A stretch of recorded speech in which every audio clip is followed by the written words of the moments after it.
Now let's talk about the US economy. It has a debt bomb and it's about to burst. Recently, Moody's downgraded the US credit rating from AAA to AA1, citing high levels of debt, and it said that it is becoming unsustainable. When a country's credit rating falls, its bonds become weaker and the interest that the government has to pay on these bonds gets higher and investors lose confidence in the country. The US has a debt pile of $36 trillion. This is 123% of their GDP. IMF has warned that US must get a grip. The deputy manager director of IMF, Geeta Gopinath, says that US needs to cut spending and manage its debt because it is rising at a fast pace. And why is it rising?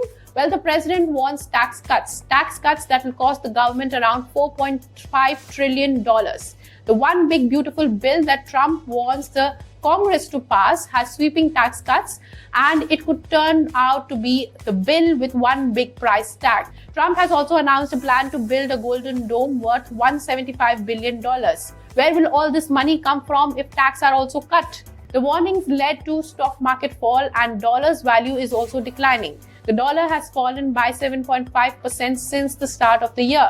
Billionaire investor Ray Dalio, who warned about the 2008 crash, has drawn a grey picture for the US economy. He said that the US Treasury risk is greater than what Moody's is suggesting. He said that the falling value of dollar is a bigger concern. Now, what happens if the value of dollar falls significantly? Well, investors lose, especially the bond holders, because they will suffer losses. He said that the greater risk is that countries in debt will print money to pay this debt. And this will reduce the value of the money and the bond value will also go down.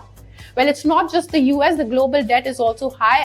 The government debt could be 95% of the world GDP, and that's concerning. Why? Because this is worse than the 2008 financial crisis. Now, what happens if debt increases? Well, if debt increases, countries have to pay more interest on this debt. So, piling debt means piling interest, and it's worse if the government starts borrowing more to pay back this interest instead of spending on government policies. It's not just the US, the world is borrowing and the risk is high. Japan's debt is over 235% of its GDP, Italy at 137%, France at 116%, and Canada at 113%, and it goes on. But who are they borrowing from? International organizations like World Bank and IMF, they also borrow from other countries, domestic investors and foreign investors.